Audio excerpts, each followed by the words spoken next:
Assalamualaikum warahmatullahi wabarakatuh. Berjumpa lagi dengan saya Sri Wahyuningsi SPD dalam channel Sri Wahyuningsi Guru Official. Kali ini kita akan kembali membahas soal P3K tahun 2021 mata pelajaran PPKN khusus guru SD.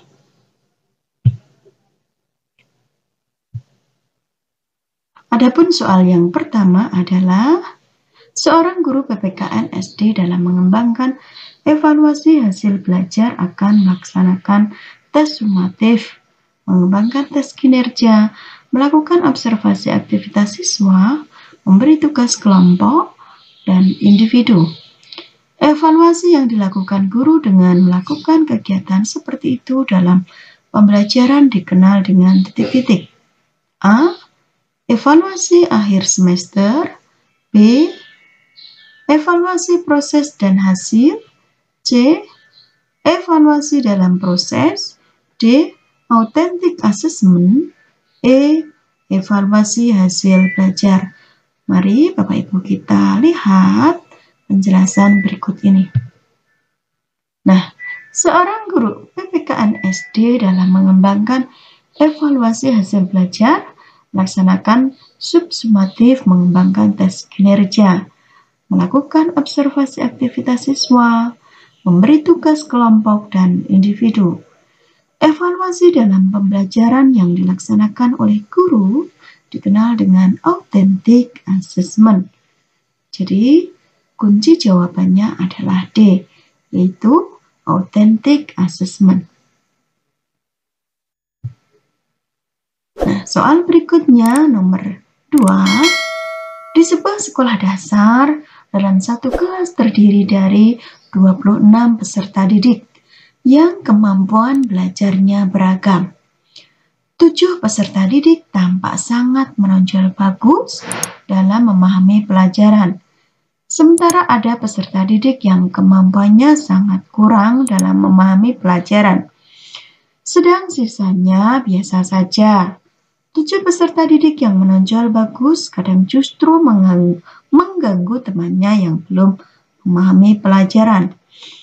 Jika akan dilakukan penelitian untuk perbaikan pembelajaran, variabel terikat yang sesuai dengan kondisi kelas tersebut adalah titik-titik. A. Model pembelajaran. B. Pemahaman. C. Jumlah peserta didik. D. Kesulitan belajar. E. Kemampuan belajar. Mari kita simak pembahasan soal berikut ini. Nah, variabel yang terikat yang sesuai dengan kondisi kelas tersebut adalah pemahaman. Melalui penelitian akan dapat diukur bagaimana upaya yang dilakukan oleh guru dalam rangka meningkatkan pemahaman peserta didik. Peningkatan pemahaman dapat dilakukan dengan melakukan eksperimen atau tindakan dengan menerapkan model, media pengembangan materi, dan atau perlakuan lain dalam pembelajaran. Jawaban yang tepat adalah B, yaitu mengenai pemahaman. Masih kita lanjut soal berikutnya Bapak Ibu. Dalam pembelajaran PPKN, guru sebaiknya dapat membuat RPP atau rencana pelaksanaan pembelajaran dengan menggunakan prinsip pengembangan RPP berbasis konteks yang memiliki makna bahwa titik-titik. A. Adanya konsistensi antara kompetensi dasar, indikator, dan materi. B. Pemahaman berorientasi pada pengetahuan dan nilai kehidupan kekinian. C. Proses pembelajaran yang menjadikan lingkungan sekitar sebagai sumber belajar. D. Kompetensi inti merupakan acuan utama dalam pengembangan RPP. E. Adanya hubungan antara yang menjadi materi pembelajaran. Kita simak untuk pembahasannya. Nah, dalam pembelajaran PPKN, guru sebaiknya dapat membuat RPP dengan menggunakan prinsip-prinsip tertentu Salah satu prinsip dari pengembangan RPP adalah berbasis konteks, yang artinya pembelajaran berorientasi pada pengetahuan dan nilai kehidupan. Jadi jawaban yang tepat adalah B, yaitu pembelajaran berorientasi pada pengetahuan dan nilai kehidupan kekinian. Soal berikutnya. Seorang guru SD kelas 4 dalam memuat pembelajaran PPKN memulai pembelajaran dengan menyampaikan beberapa penjelasan berdasarkan pokok-pokok materi pembelajaran. Lalu membentuk kelompok untuk melaksanakan kegiatan pembelajaran. Setelah selesai tugasnya, siswa melaporkan hasil diskusi kelompoknya. Selesai presentasi, siswa diberi hadiah sebagai penghargaan atas keberhasilannya. Guru tersebut menerapkan model pembelajaran titik-titik. A. Kontekstual, B. Direct, C. Berbasis masalah, D. Kooperatif, dan E. Berbasis proyek. Kunci jawabannya adalah, kita lihat pembahasan dulu ya Bapak Ibu. Guru SD kelas 4 yang memulai pembelajaran dengan menyampaikan penjelasan berdasarkan pokok-pokok materi pembelajaran, membentuk kelompok untuk melaksanakan kegiatan pembelajaran, dan melaporkan hasil diskusi kelompoknya. Ini menerapkan model pembelajaran kooperatif. Pembelajaran kooperatif dalam pembelajaran PPKN mengajarkan kepada peserta didik keterampilan kewarganegaraan atau civic skills. Jawaban yang tepat yaitu D, yaitu kooperatif atau kerjasama. Masih semangat ya Bapak Ibu? Kita lanjut nomor berikutnya. Pancasila merupakan landasan bagi penyelenggara negara dan sistem pemerintahan. Konsekuensi penerapan fungsi Pancasila sebagai dasar negara RI adalah A. Segala peraturan yang ada bersumber dari Pancasila. B. Pancasila menjadi pedoman dalam kehidupan sehari-hari. C. Pancasila menjadi alat pemersatu bangsa. D. Pancasila menjadi kepribadian bangsa Indonesia. Dan merupakan, E. Ciri khas bangsa Indonesia. Ini opsinya kurang E ya Bapak Ibu, mohon maaf. Kita lihat pembahasannya.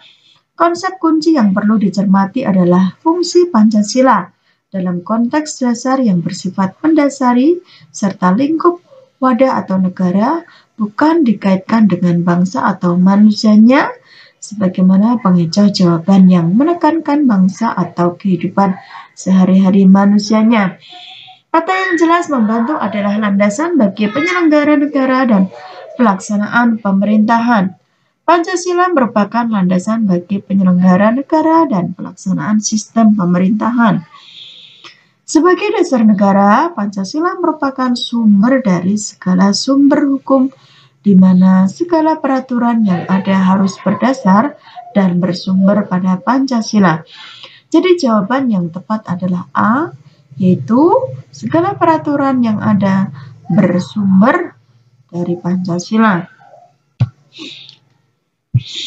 Mari kita lanjutkan Bapak Ibu. Soal berikutnya, manakah pernyataan berikut tentang Pancasila sila pertama yang paling benar? A. Sila 1 Pancasila mengamanatkan bahwa seluruh warga negara wajib beragama. B. Sila 1 Pancasila mengamanatkan bahwa peraturan perundangan didasarkan pada agama. C. Sila 1 Pancasila mengamanatkan bahwa seluruh warga negara wajib bertuhan yang diwujudkan dengan memeluk agama atau kepercayaannya. D.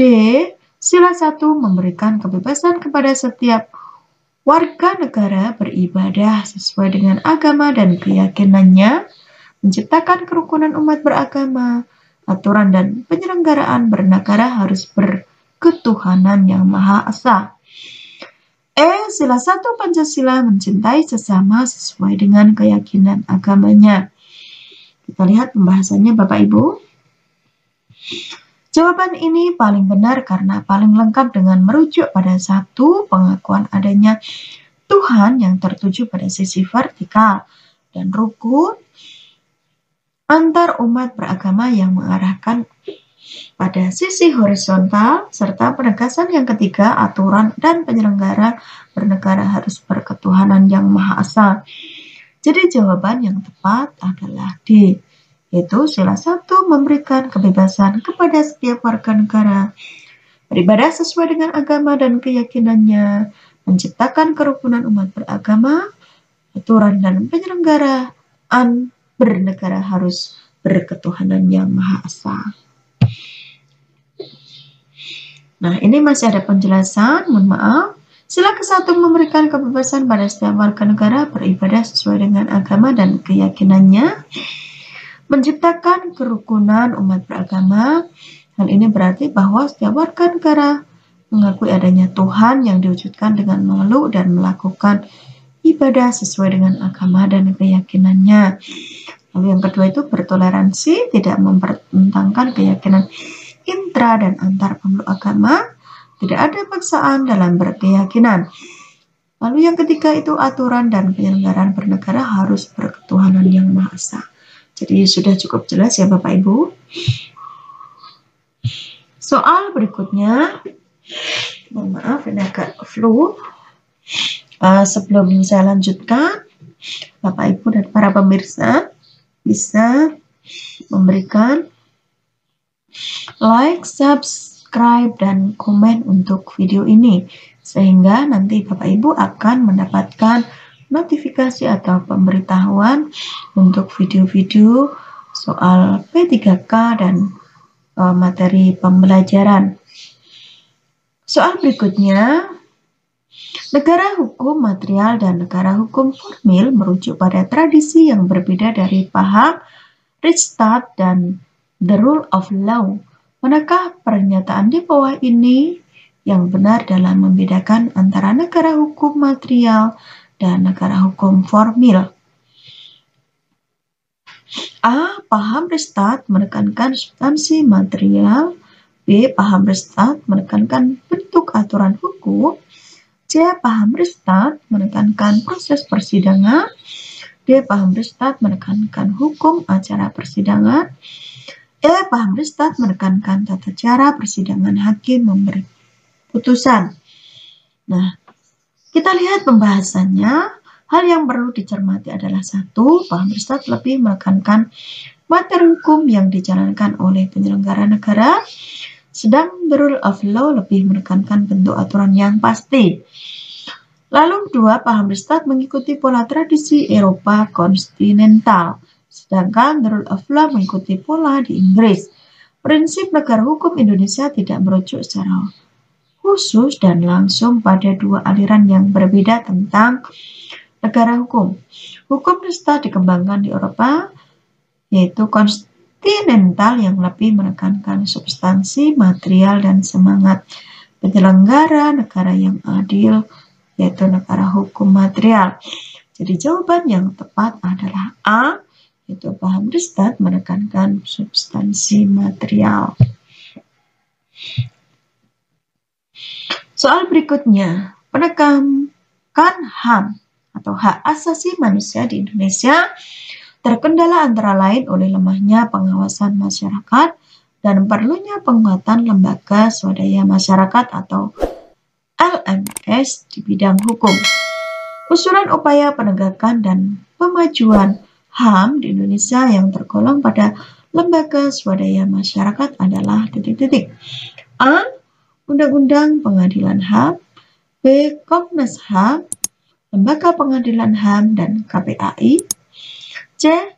YLBHI dan Kontras, D. KNPA dan KPAI, Komisi Nasional Anti Kekerasan Terhadap Perempuan, E. Komisi Kebenaran dan Rekonsiliasi. Mari kita lihat pembahasannya Bapak Ibu. Nah, jadi cukup jelas YLBHI dan Kontras penekanan ada pada lembaga yang dibentuk masyarakat bukan oleh pemerintah. Penegakan HAM di Indonesia perlu pengawasan dari masyarakat dan penguatan lembaga swadaya masyarakat. Lembaga swadaya masyarakat menjadi kekuatan yang mampu mengkritisi upaya pemerintah dalam upaya penegakan HAM di Indonesia. Jadi jawaban yang tepat adalah C, yaitu YLBHI dan kontras. Soal berikutnya, selalu membina kerukunan, persatuan, dan kesatuan di lingkungannya, serta mencintai budaya bangsa di atas kepentingan pribadi, keluarga, dan golongan merupakan pencerminan dari titik-titik. A. Kerelaan berkorban, B. Cinta tanah air, C. Sadar bernegara Indonesia, D. Sadar berbangsa Indonesia, dan E. Jati diri bangsa Indonesia. Mari kita simak bersama pembahasan soal tersebut. Negara Kesatuan Republik Indonesia adalah bangsa yang lahir karena adanya contoh sikap cinta tanah air. Tanpa rasa cinta tanah air, negara ini tidak akan terbentuk. Seperti yang kita tahu, bahwa Indonesia memiliki sejarah yang panjang untuk menjadi sebuah negara yang berdaulat. Cinta tanah air juga merupakan sebuah kebanggaan, rasa memiliki, rasa menghargai, menghormati, dan loyalitas sehingga menimbulkan keinginan untuk merawat dan memiliki. Nah, jawaban yang tepat adalah B, yaitu cinta tanah air. Nah, ini masih ada lanjutan pembahasannya, merawat dan membela tanah air. Dari semua definisi di atas, semua merujuk pada ungkapan bahwa kecintaan itu menimbulkan rasa memiliki dan ingin melindungi apa yang kita miliki. Soal berikutnya. Gagasan bahwa negara perlu menata kewenangannya dengan adanya pelimpahan kekuasaan dari pemerintah pusat kepada pemerintah daerah. Sistem pemerintah yang dianut Republik Indonesia saat ini adalah A. Federal, B. Monarki, C. Presidensial asas desentralisasi, D. Presidensial asas sentralisasi, dan E. Parlementer. Kita lihat pembahasannya. Sistem pemerintahan merupakan serangkaian cara yang digunakan suatu negara untuk mengatur skala yang berhubungan dengan pemerintahan dan kenegaraan. Aturan pemerintahan yang masuk dalam sistem berkaitan dengan sekumpulan aturan dasar tentang pola kepemerintahan, pola pengambilan kebijakan, pola pengambilan keputusan, dan lainnya. Untuk mengatur negara dan pemerintahannya, setiap negara memilih sendiri sistem pemerintahan yang sesuai dengan negaranya. Terdapat beberapa sistem pemerintahan di dunia, yaitu sistem pemerintahan presidensial, parlementer, semi-parlementer, liberal, demokrasi, liberal, dan komunis, di mana antara satu dengan lainnya memiliki karakteristik, kelebihan, dan kelemahannya masing-masing. Sistem pemerintahan yang digunakan Indonesia saat ini sama dengan sistem pemerintahan setelah amandemen Undang-Undang Dasar 1945, yaitu presidensial. Sistem pemerintahan presidensial berarti bahwa presiden sebagai kepala pemerintahan sekaligus kepala negara. Jawaban yang tepat adalah C, yaitu presidensial asas desentralisasi. Kita lanjut Bapak Ibu. Dengan adanya perubahan zaman abad globalisasi, berbagai kemajuan ilmu pengetahuan dan teknologi sebaiknya kita titik. A. Memanfaatkan kemajuan secara keseluruhan. B. Berhati-hati dalam menerapkan kemajuan iptek.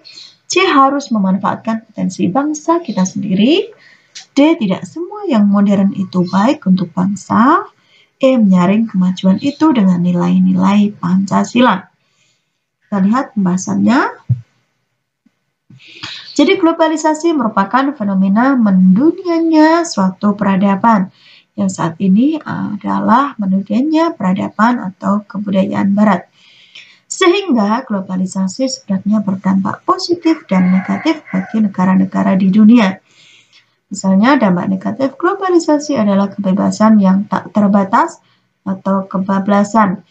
Tata kelakuan dan pola hidup bangsa Timur semakin bergeser mengikuti arus kebarat-baratan atau westernisasi pancara sebagai negara bangsa Indonesia.